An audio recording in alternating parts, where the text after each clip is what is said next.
Kiwis love being outdoors, so why not transform your outdoor living space with a Sunview? With our quality range of stylish pergolas, outdoor blinds and awnings, having a Sunview is like adding a new room to your home, but for a fraction of the price. Enjoy the outdoors all year round with a range of products to suit your needs. Book a free consultation now with Sunview and see the difference. The ACT Party has raised the alarm about the Local Government Commission's proposed Code of Conduct for elected councillors. They say the public elect councillors to represent their values, but that doesn't work if they're tied up with rules that tilt the playing field towards certain views like the treaty partnership and vague notions of equity. The LGC is an independent statutory body with three core functions: promoting good local government, overseeing the reorganisation of local authorities, and conducting representation reviews. ACT MP Cameron Luxton has written to the Commission laying out the concerns, hoping that the proposal is fixed. And he joins me now. Cam, good to talk, my friend. Oh, I'd love to talk to you too, Leah. Thank you. You're going to have to walk us through this because firstly, is it unusual for the LGC, to have a code of conduct for elected councillors? I mean, is that part of the purview? Yeah, it is a bit of a new. So, yeah, I suppose walking through it, where we've come from is a situation where every local government in New Zealand has its own code of conduct. And look, let's be fair, it's hard to keep track of all of those codes of conduct. And sometimes some councils are getting a little bit loose with those rules. We've seen examples where codes of conduct have been used to silence other or at least politically and used as a bit of a baton against other councillors. So it was important that we get that under control, because the other thing about the codes of conduct around the country is they're basically coming from the local government New Zealand, which has got a particular bent to it, it could be said. Not all councils use those drafts, but a lot do. So the government undertook to create a standard code of conduct for councils around New Zealand. And the minister, gave a great piece of guidance, basically saying these codes of conduct should be encouraging democracy and freedom of speech. But unfortunately, we have seen a draft code of conduct, a draft standard code of conduct, which would apply to all councils around New Zealand, come back from the Local Government Commission, as you've just outlined in their role. Okay. And it's quite a shocker. All right, so let's then look at a couple of these clauses that have concerned you, and you can walk us through them. Clause 7, the way I see it, says imposes overly broad and burdensome requirements, compulsory induction programs. Can you explain that? Do they go too far? What do they got to do? Well, I think the vagueness of some of those words, attend any induction program organised by a local authority. Any induction program? Who's organising this? The chief executive?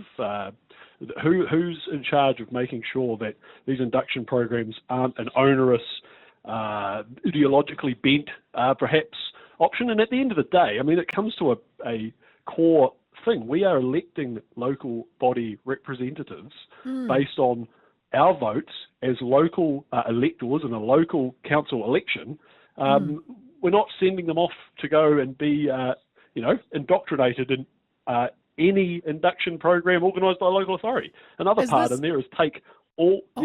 Sorry. No, was it something like when I saw this, I thought in my previous job, in previous life, we had to do a rainbow induction program or a rainbow program.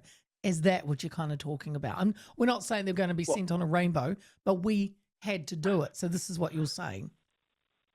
I think that's a fair concern. It's not laid out of what the list of ticks that councillors will have to get on their induction program, but you can see where New Zealand has the situation New Zealand has been in and what that could lead to. Another part in Section 7 is take all reasonable steps to acquire and maintain required skills and knowledge. Again, we are electing people to represent us at local councils. We expect, we as New Zealanders expect our representatives, MPs, councillors, members of boards of trustees for schools to maintain their skills and do it. But it's not something that is in a code of conduct that can have disciplinary action over it. This is you elect people based on their aptitude and their conscientiousness to the job, not based on future described all reasonable steps to acquire and maintain skills and knowledge to effectively fulfill their role. It's just not part of that. So Section 7 is... Yeah, I was going to say, does it need, from what I'm hearing from you, it needs clearer limits to avoid unreasonable demands as well as on elected members? Look, I'm not even entirely sure it needs to be in there at all. But if it was going to be in there, it really does need to be, it cannot be all and any. I get it. This is just far too broad. And what's the limiting principle on that? Who is the person, or what is the rule that provides someone who says, I don't want to go on the, like your example, the rainbow course. That's not something that's our elected body. So yeah, I mean, that's one, but it goes to a broader issue in this. I don't know, did you want to go through them, Leah, or do you want me to keep going? Because there's so many. No. I've got to leave at 4. No. Can we look at if I jump to clause 8? Is that can we do that? Yep. So this is the way I see it, this forces members to adopt a political stance. Oh, here we are again on the Treaty of Waitangi. Is that correct? Yeah, well, it puts into the Code of Conduct, this draft Code of Conduct, principles around the Treaty of Waitangi, and it says members are expected to operate and make decisions in a manner that recognises and respects the significance of Te Tiriti o Waitangi with the following principles. And it lays out principles such as equity and partnership in ways which are not the role of local councils. Local councils are not the partner with the Crown, if that is how we're going to go. The Crown, the role that local councils has is delegated through legislation from the government, and so this doesn't need to be here. But beyond that, another issue within Clause 8 is this use of this word konehera, which, if you read the grammar of this section, it uses konehera as a translation for council, I assume, but it also uses the word council decision making. So it's the use of the two words gives a sense that there's almost two bodies here, but at the same time, so the grammar could be read either way, which is, it's just poor. I think this bill, this piece of the Code of Conduct shouldn't be there, but even beyond that, creating treaty partnerships and having a thing about equity is it's not neutral Code of Conduct territory at the very least. No. It's creating a massive swing in the seesaw towards one particular view. And having councillors having to sign up to that is just not where we need to be heading. I thought we were stopping all of this, Cam, with this, with your government, with this current government. Kiwis love being outdoors, so why not transform your outdoor living space with a sun view?